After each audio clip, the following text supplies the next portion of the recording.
We are closely watching the impact of the coronavirus in our area. Missouri is reporting 410 new cases of COVID-19. 11.4% of the population has been vaccinated against the virus. And meanwhile, in its last update on Friday, Kansas reported more than 2,100 cases of COVID-19. The state isn't too far behind Missouri with vaccinations, with 11.1% of the population vaccinated. And happening today, we're going to learn more about the current status of this week's vaccination efforts in Johnson County. KBC 9's Matt Evans is live in Overland Park this morning, where vaccine shipments have been held up by the weather. Hi, Matt. Good morning.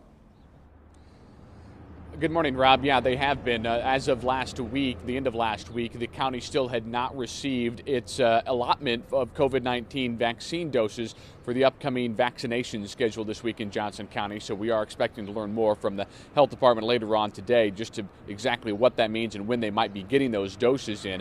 This is not only happening here, this is happening across the country. Bad weather delaying those doses here, and about 6 million doses nationwide due to the extreme cold and winter weather last week. But over the weekend, the White House announced that 2 million of those doses had been delivered, and they expect to have the rest delivered by the middle of this week. Here in Johnson County, the health department has now vaccinated more than 50,000 people since receiving their first doses of the vaccine back in December of last year. This week, they'll be giving second doses to healthcare workers and scheduling first and second doses for those 80 and older. Local hospitals in the county are offering vaccines to those 65 and older.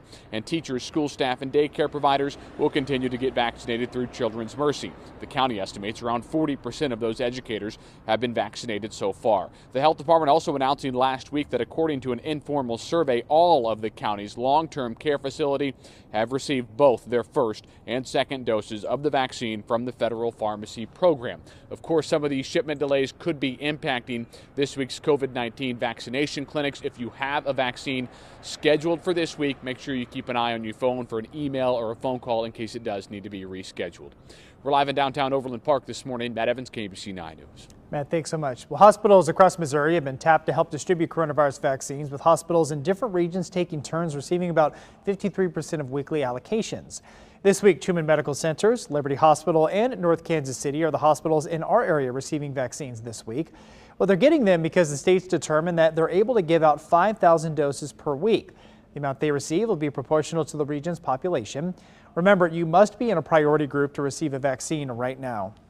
And KABC and KCWE are working to answer your vaccine questions. For the latest vaccine news, to learn when you qualify and tips for signing up, go to kbc.com/vaccine. And Clay County, Missouri is relaxing some of its COVID-19 rules for restaurants and bars. KBC 9's Martin Augustine is live in Liberty this morning with more on this, Martin. Now, the county is relaxing some, but not all of the rules, right? Good morning. Yeah, that's right, Rob. If you take a look at the front door of Luigi's, this is a restaurant on the north side of the square here in Liberty, you'll see a sign that reminds you need to be wearing a face and you need to be practicing physical distancing. That is not going to change, but what will change is going to be a big relief for a lot of bar and restaurant owners. One, they're going to be able to operate their regular business hours. For so long, they've been restricted on the hours they can run as a way to stop the spread of COVID-19. Now they don't have to worry about that. Secondly, the cap on the capacity for the people that they can serve, that's being removed. It had been at like 50% of the capacity, but that's going to be gone. That has been a big worry for bar and restaurant owners. The caveat to that, though, is that they still have to allow room for social distancing. So maybe not right up to 100%, but a lot bigger option for those owners. For people who are in the event planning business, here's a big change that is now back in place. You do not have to submit a COVID-19 mitigation plan with the county before each event that you are planning. That has been removed. That's one big load off the minds of the folks who work in that business. This is all happening because health officials here in Clay County are seeing the same thing that health officials across the region are seeing. COVID-19 infection rates going down, the number of people receiving COVID-19 vaccines going up. Reporting live in Liberty, Martin Augustine, KBC 9 News. Good to hear that. Thanks so much, Martin. Well, here's a complete look at the newly relaxed COVID-19 restrictions in Kansas City, Missouri. Well, effective now, restaurants and bars can go back to regular hours.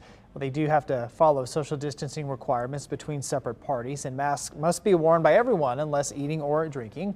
There are no longer limits as well on gatherings, but events must require masks and social distancing.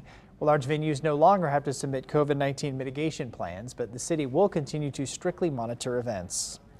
And the new health order also loosens the rules for event spaces in Kansas City, Missouri. There is no limit on gathering size, but attendees still have to wear masks and practice social distancing. This is welcome news for the owner of a wedding ceremony venue in the Crossroads, which was previously limited to events of 10 people. It's as though there's a tornado that's just been swirling around and it just doesn't go away. So this feels like maybe, we're getting to the end of a very long natural disaster, and I'm very encouraged and excited and ready for things to kind of get back to normal. So I was thrilled when the mayor announced that.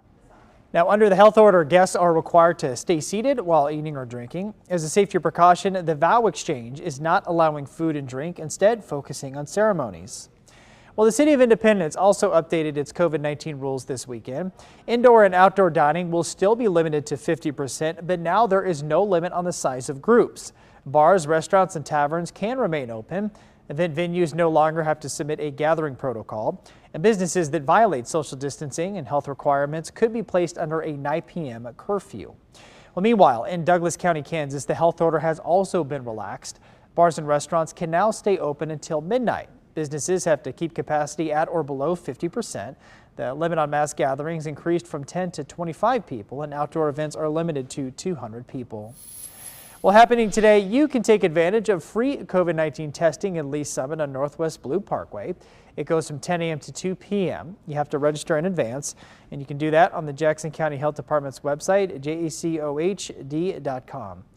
Well, today, Congress is back in Washington after a week away, and lawmakers have a lot on the table, namely a $1.9 trillion relief package. Jared Hill is in our Washington bureau to talk us through what the process could look like.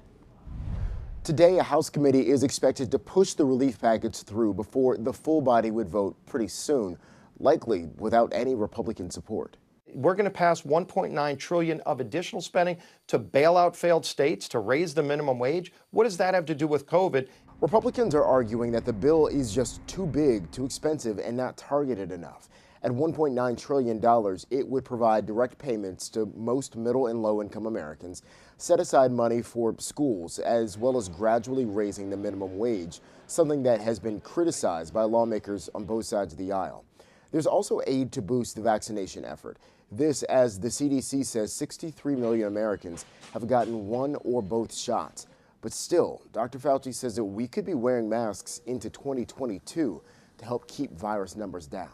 I want it to keep going down to a baseline that's so low that there's virtually no threat.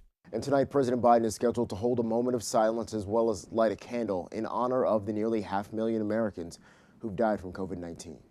Reporting in Washington, I'm Jared Hill. And the president is also scheduled to make an announcement regarding small businesses around 11 this morning.